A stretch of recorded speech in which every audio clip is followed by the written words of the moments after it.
Memória. Palestra completa realizada em 8 de junho de 1965. Acho que a maioria de vocês sabe que estaremos aqui todas as terças e sextas-feiras até o final deste mês, encerrando no dia 29. Partimos para outros pontos, e hoje foi decidido que voltaremos no final de outubro. Mas você saberá que em algum momento no final de outubro. Mas todas as terças e todas as sextas-feiras até o final deste mês. O tema desta noite eu chamaria de memória, tirado do livro de João, na verdade tirado de toda a Bíblia, mas, digamos, de João. Pois recebemos a promessa de que ele enviará o que é descrito nas Escrituras como o Espírito Santo, que nos trará à lembrança todas as palavras que nos foram ditas no início. Evidentemente todos esquecemos o que nos foi dito, mas tendo experimentado a verdade das Escrituras, vejo que nenhum homem que a tenha experimentado pode escapar da responsabilidade de transmitir a sua mensagem aos seus semelhantes.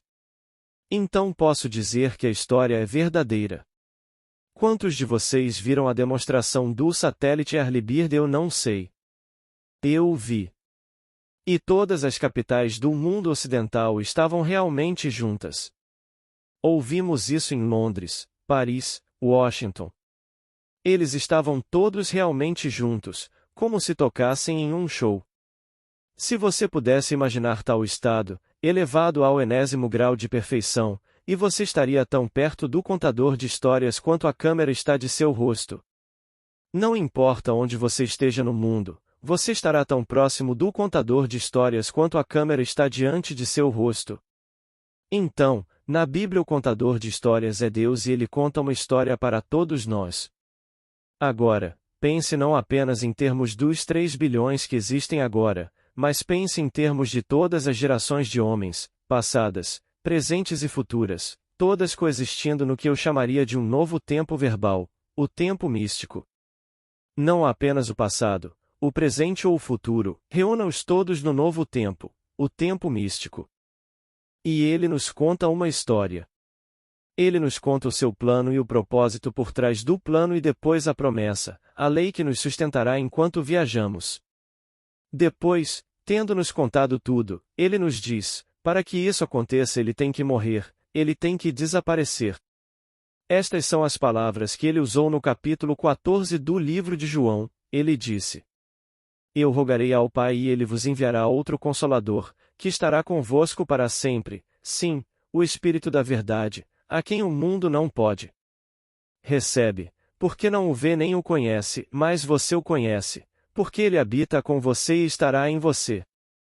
Não te deixarei desolado. Eu virei para você. Ainda um pouco, e o mundo não me verá mais, mas vocês me verão, porque eu vivo, vocês também viverão. Naquele dia, isto é escatologia, naquele dia sabereis que eu estou em meu Pai, e vocês em mim, e eu em vocês, naquele dia. Versículos 15, 20. Mas a jornada, essa longa, longa jornada que parece tão longa, tão horrível e tão desordenada, ele nos mostra que há ordem no aparente caos, o fim já está predeterminado, e nesse fim você saberá que eu estou em meu Pai, e você em mim, e eu em você. Agora, ele nos diz: eu sou o Pai. Imagine tal história sendo contada a todos nós, todos os presentes, todos escolhidos nele antes que o mundo existisse, e então ele nos conta em detalhes todo o plano. E nos diz: quando começarmos seremos a tragédia e a glória encarnadas. Mas não devemos esquecer a glória da tragédia e tentar lembrar que os bons dízimos são os dízimos da vitória de Deus que está assegurada. Tente lembrar-se dos bons dízimos e não se perca completamente na tragédia. Será uma tragédia, mas tente lembrar a glória da tragédia. Então ele nos trará à lembrança neste último dia a verdade de tudo o que ele disse. Agora, disse ele, o Espírito Santo virá, ele vos ensinará todas as coisas e vos fará lembrar de tudo o que vos tenho dito. Cada palavra será verdadeira. Agora, pegando e analisando, ele equipara o Espírito Santo ao Espírito da Verdade. No mesmo capítulo, ele disse: Eu sou a verdade. Então ele diz que ele é o Espírito Santo, ele é o Consolador, pois ele iguala o Consolador ao Espírito Santo. Então, o que é esse outro Consolador? Rezarei ao Pai e ele vos enviará outro Consolador, que estará convosco para sempre. Acontece simplesmente que a presença visível do contador de histórias parte, ao partir, ele passa a residir em nós e se torna para nós um ser invisível, e não o conhecemos porque não podemos vê-lo. Como não consigo vê-lo, digo que não o conheço. Ele sai de mim como uma presença visível e entra em mim como a realidade invisível, e minha maravilhosa imaginação humana é ele. Esse é o Consolador, esse é o Espírito da verdade que é Cristo Jesus. Entra em mim e então começa esta longa e maravilhosa jornada cheia de tragédia. E só no final ele se revelará para mim. Ele disse: O mundo não me verá. Ainda um pouco e o mundo não me verá, mas você me verá. Então, naquele dia, você saberá como saberei. Você saberá que estou em meu Pai, e que estou em você, e você em mim. Só no final saberei que o Pai contou a história, e se tornou eu, e que eu sou o Pai. Nenhum poder no mundo pode me revelar como um pai salva um filho. Então isso foi estabelecido desde o início. O único filho que poderia me revelar como o Pai. Chega apenas no final, quando o drama no que diz respeito ao indivíduo termina. Quando termina, isso vem rapidamente à consciência, um após o outro, toda a série. No final, ele parte para um novo céu. Como nos é dito no Antigo, eu agora crio um novo céu e um novo mundo, e as coisas anteriores não serão mais lembradas ou lembradas. Apagarei todas as suas falhas, todas as suas transgressões, todos os seus pecados, nada será lembrado. É um novo mundo, uma nova criação. 2 Coríntios 5 versículo 17. Então você não carregará essa terrível tragédia com você. A coisa toda será eliminada no final e você será um ser totalmente diferente. E quem você será? Deus Pai. Esta é a história contada nas Escrituras. O homem pode acreditar nisso? Dizem-nos que você vai esquecer, mas no final virá aquele que esteve com você o tempo todo. Ele virá e estará com você para sempre, para nunca mais te deixar. E ele irá conduzi-lo gradualmente a todo o conhecimento, a tudo. Não há nada que ele não saiba, pois ele é o contador de histórias, ele é Deus Pai. Então ele entra no homem e revela nele tudo o que há no mundo. Então, no final, ele traz de volta ao homem a memória do ser que falou, que desapareceu de vista, mas fixou residência no homem e se fundiu com o homem até se tornarem um homem, e esse homem é Deus. Então, quando você conta para alguém hoje, eu não diria para ninguém, porque muitos de vocês aqui não sorririam disso ou me considerariam louco, mas eu tive a experiência com muitos quando você lhes disse que você realmente esteve no lugar à presença do Cristo ressuscitado e falou com ele, e comungou com ele, e foi abraçado por ele, e se fundiu com ele, e se tornou um com o Cristo ressuscitado. Eles dizem: Como pode uma pessoa inteligente como aquele homem ser tão ingênua? Já ouvi comentários deles em um jantar, em um coquetel, como ele pode ser tão ingênuo? Ele pode ganhar a vida? O homem pode sequer pagar o aluguel?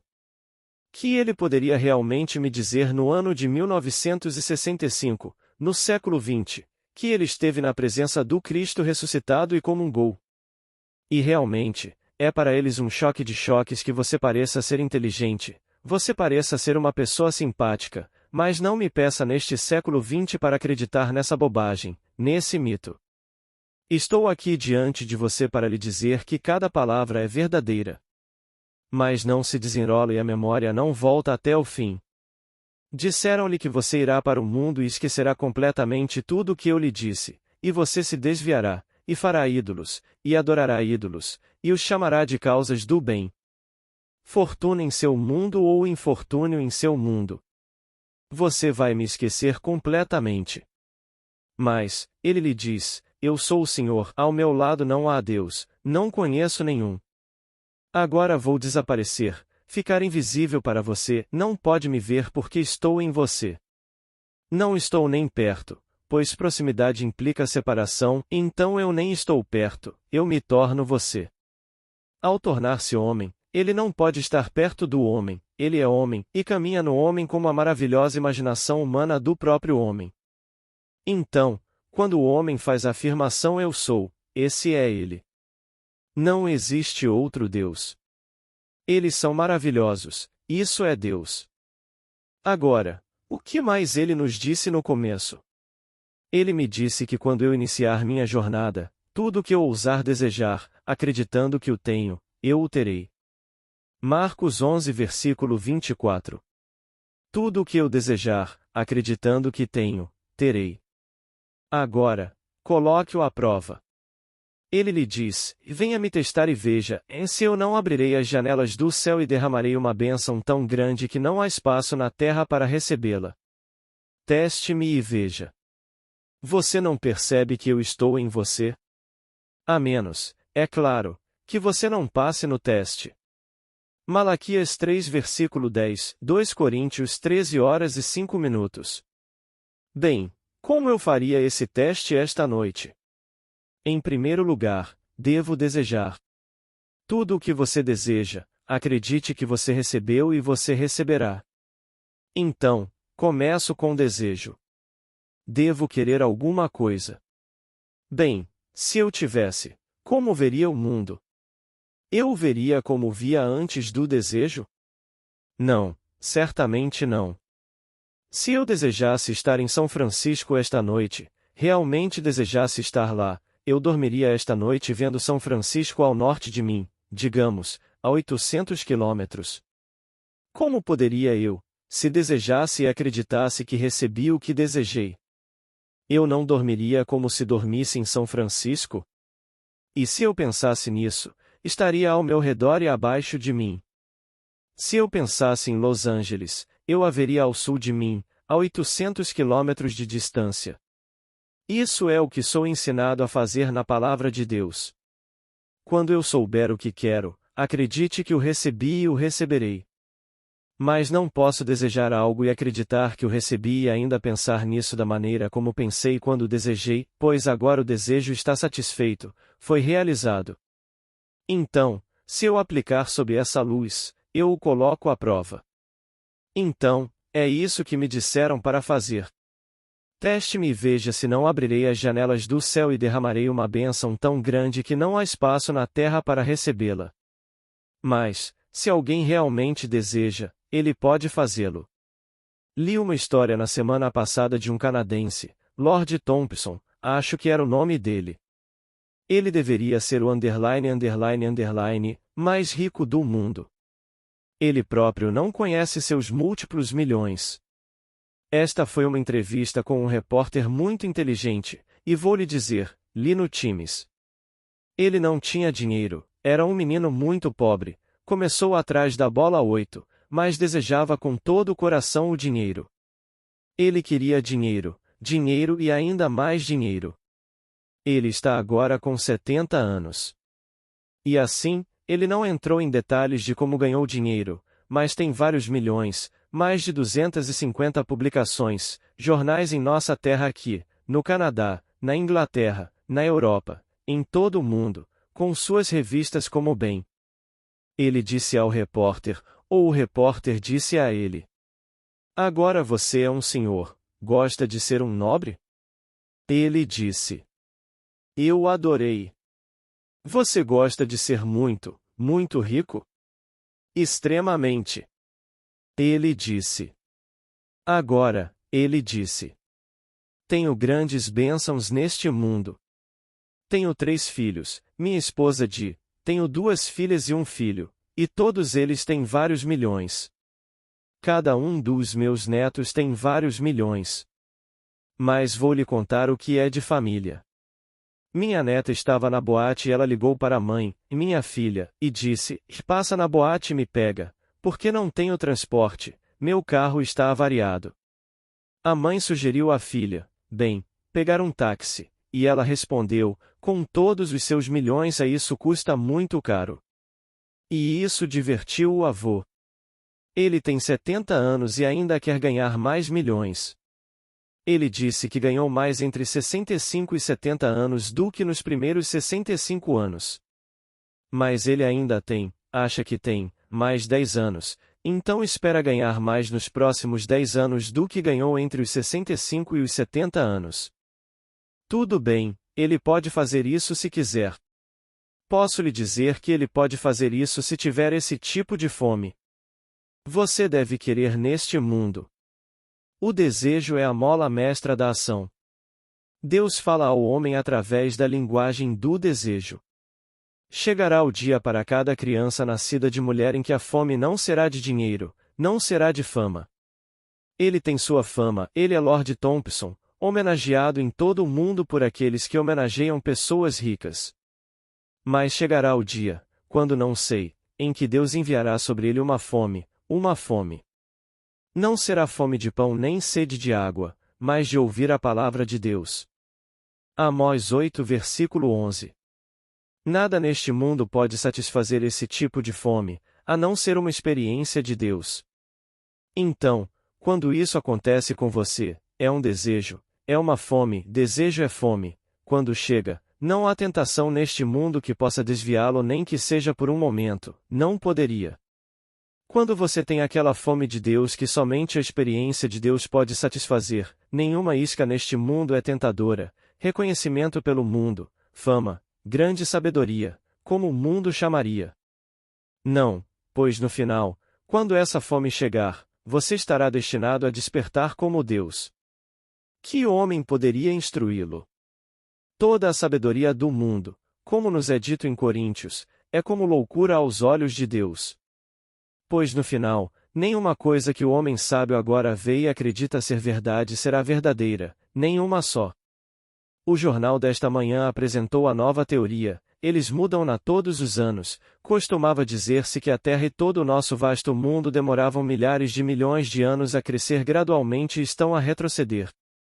A nova teoria de hoje remonta ao que havia há 20 anos, é tudo um estrondo, surgiu por meio de um estrondo sólido, um momento. E outro tipo de teoria. E tudo isso não servirá de nada quando o Espírito da Verdade vier sobre o homem e o conduzir à verdade. Como eu poderia dizer a alguém para persuadir esse indivíduo de que o dia chegará, você experimentará o poder da era antes de entrar nela? Aqui está uma amostra desse poder. Você se depara com uma cena como esta. Você está em espírito, ninguém o vê, mas você é mais real para si mesmo do que qualquer pessoa que seja visível para você. Eles estão todos ao alcance da sua visão, mas não são tão reais quanto você sente, e você é invisível para eles. Você sabe, e não há incerteza quanto a esse conhecimento, que se você agora prender dentro de si uma certa atividade que você sente, todos aqui iriam congelar. Todos ficavam parados e não conseguiam se mover. Faz você prende em sua própria imaginação esta atividade. Uma garçonete caminhando não andou, e o pássaro voando não voou, e os clientes que jantavam não jantaram, e todos os seres congelaram. E então você os examinou e eles poderiam ser feitos de mármore ou argila, mas estavam mortos. A vida que parecia tão independente da sua percepção deles não existe de forma alguma. A vida estava toda em você, numa atividade de sua maravilhosa imaginação humana. Não estava lá. Você volta às Escrituras, isso apoia isso? Sim, as Escrituras apoiam isso, no capítulo 5 de João. Assim como o Pai tem vida em si mesmo, ele dá ao Filho a vida também em si mesmo. Versículo 26. Que todo o vasto mundo é simplesmente corpos animados. Eles são almas viventes, mas não são espíritos que dão vida. Então, naquela noite, experimentei o poder de ser um espírito vivificante, pois eu parei a atividade que eu vi e ela parou, tudo parou. Então eu liberei isso em mim e tudo seguiu em frente. O pássaro continuou a voar quando soltei, e a garçonete andando, ela continuou andando para servir os comensais, e os comensais cujas ações prendi quando liberei continuam a jantar. Todos estavam mortos, todos congelados. Então, eu diria a estes grandes cientistas de hoje, não é uma explosão e não é nada desta expansão que os outros cientistas que se opõem a ela acreditam.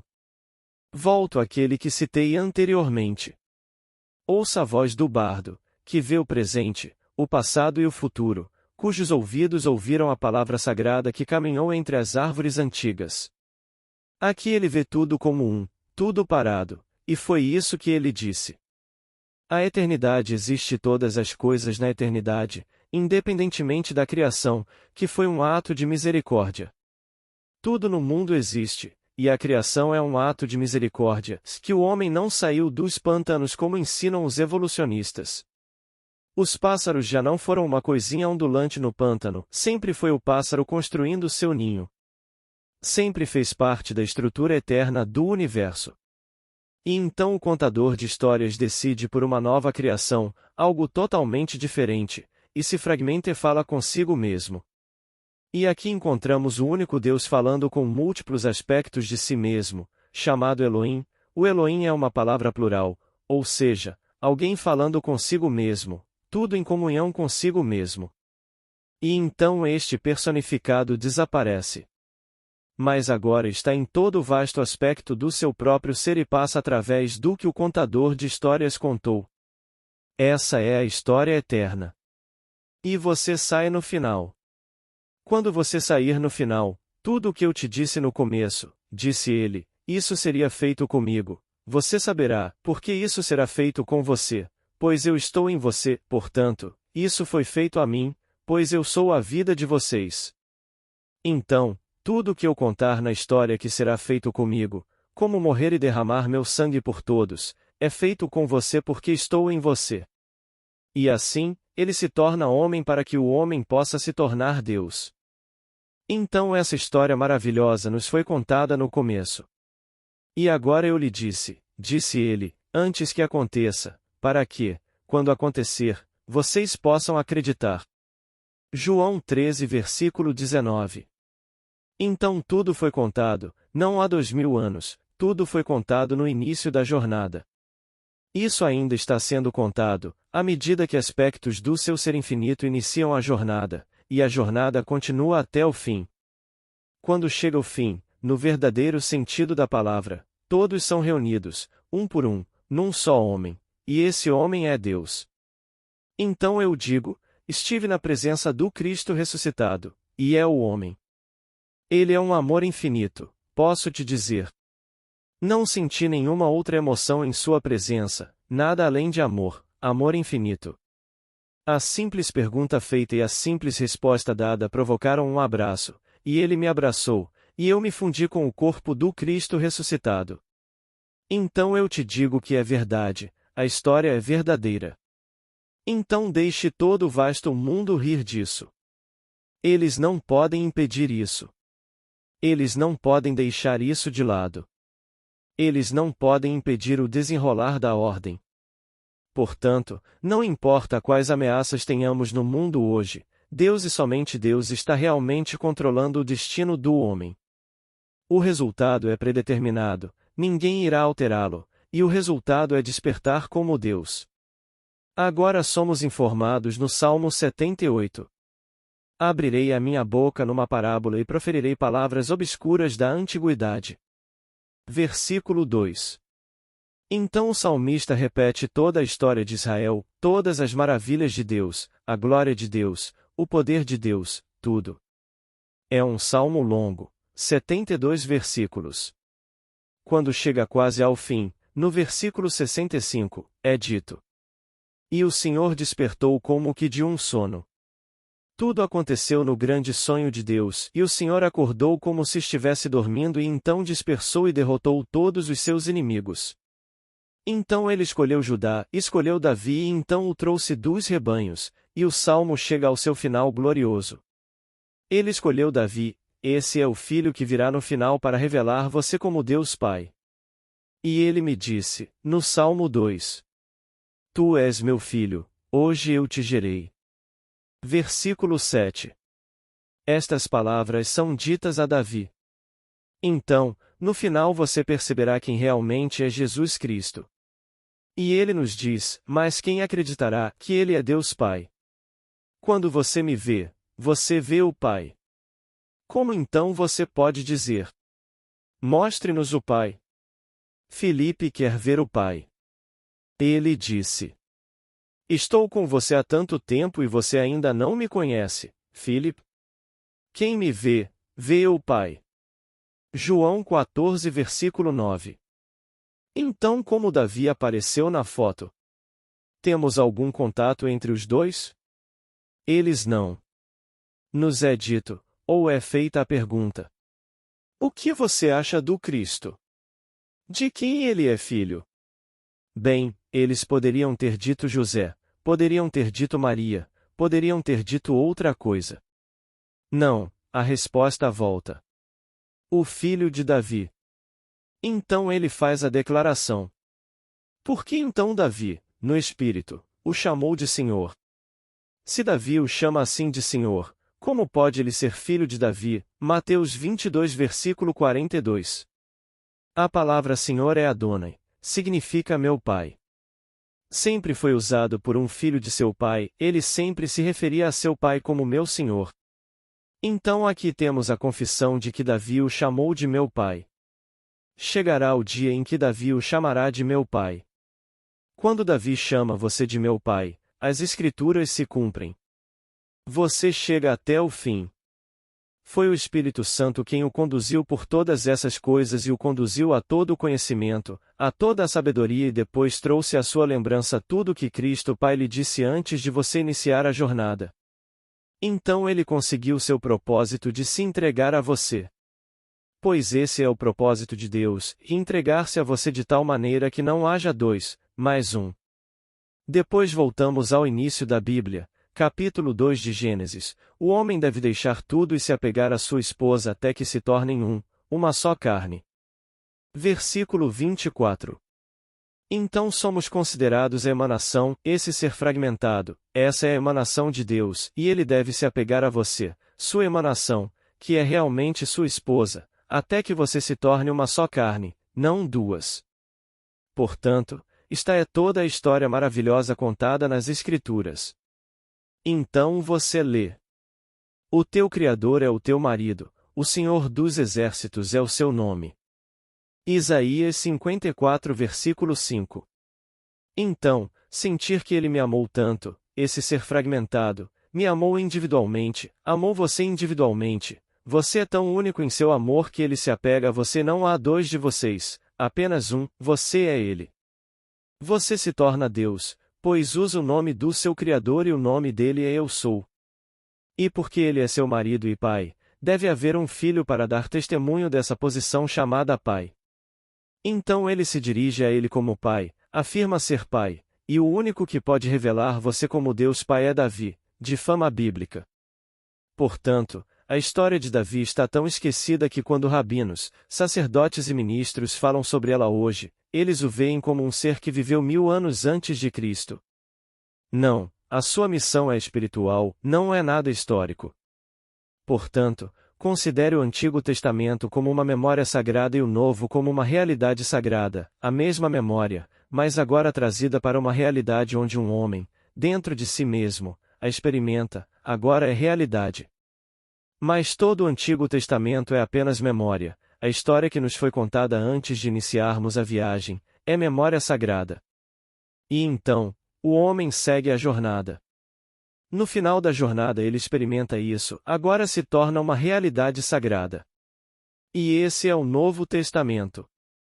Então aqui eu lhe digo, como alguém que já passou por isso, coloque toda a sua esperança na verdade desta história maravilhosa. Enquanto isso, enquanto você vive no mundo de César, aplique a lei, aplique-a com sabedoria.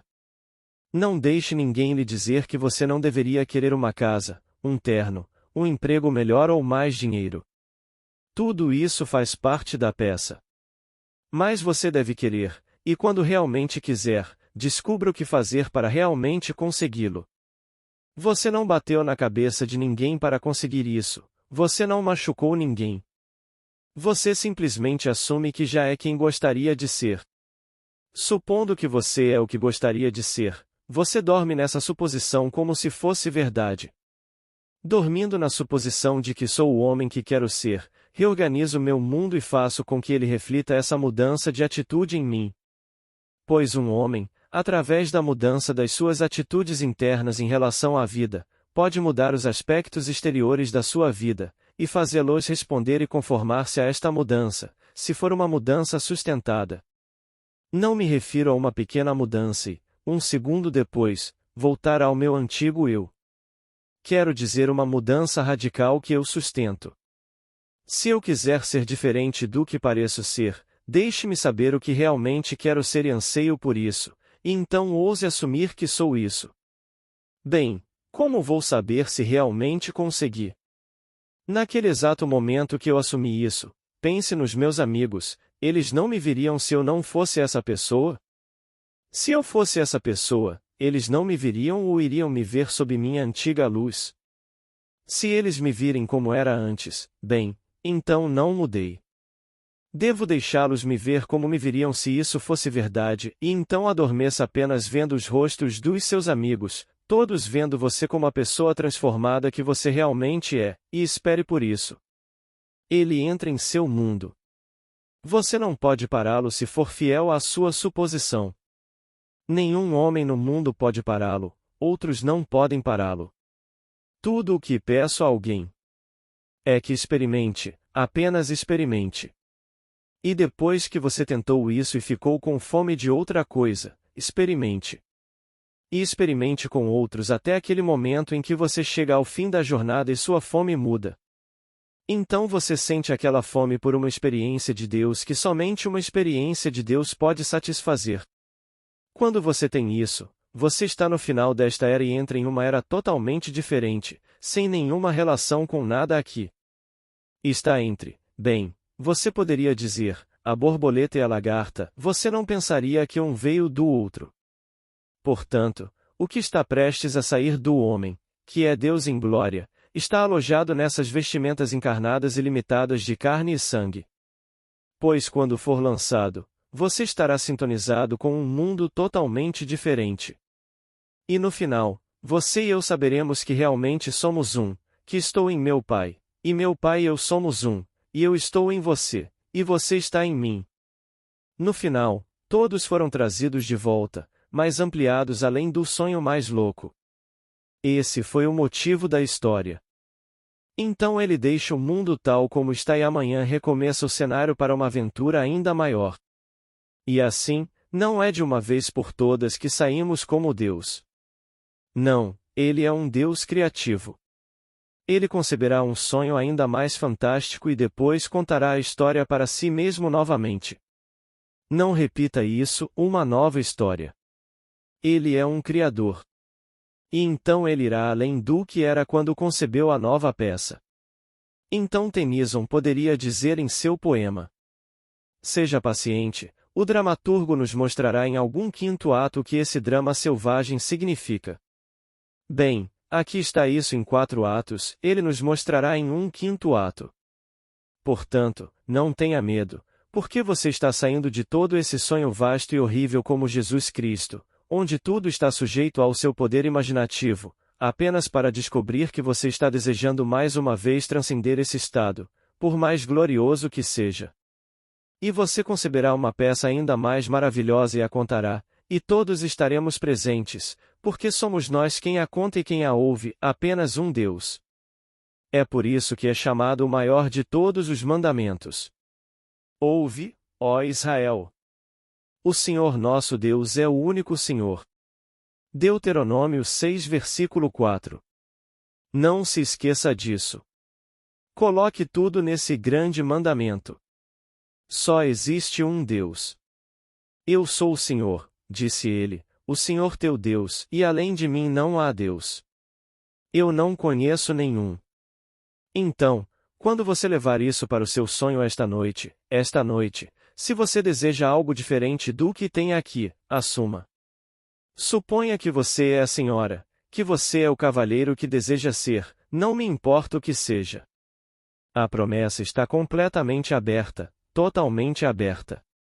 Esta promessa não diz, mas você pode lê-la no capítulo 11, versículo 24, do livro de Marcos, não diz que precisa ser bom para você. Não diz que os sacerdócios do mundo deveriam sancioná-lo, que você deveria contar a eles. Não, você deseja isso? Tudo o que você desejar, acredite que recebeu e você receberá. Essa é a palavra de Deus. Então, quando você for para a cama hoje à noite e quiser algo bom para um amigo, como você o veria se ele tivesse isso? Bem, então convença-se mentalmente de que eles têm isso, e não levante um dedo para que isso aconteça. Veja-os como tendo isso. Veja todos como você quer que eles sejam, e simplesmente vá dormir como se fosse verdade. Até que chegue o dia em que a fome o tire dessas coisas, e então você acorde como se estivesse dormindo. Então você saberá o que ele gritou como um homem forte cheio de vinho quando acordou. Ele estava levando tudo junto, o vinho e o pão, ele estava comendo o corpo, bebendo o sangue do seu próprio ser. No final, ele acordou de seu sonho autoimposto e então todos os inimigos o amariam. Deus e somente Deus. Então acredite em mim quando conto que a história é verdadeira. Eu experimentei isso. A história de Jesus Cristo contada nos Evangelhos é uma história verdadeira, mas não como é ensinada no mundo, ela acontece com o indivíduo. Todos devem experimentar as Escrituras. Assim nos dizem que as Escrituras devem ser experimentadas em mim, realmente, é isso que ele está nos dizendo. É necessário que esta Escritura se cumpra em mim, foi o que ele disse. Então, começando por Moisés, e pela lei, e por todos os profetas, e por todos os salmos, interpretou-lhes o que lhe dizia a respeito em todas as Escrituras. Lucas 24 versículo 27. Pois ele disse, Moisés escreveu apenas sobre mim.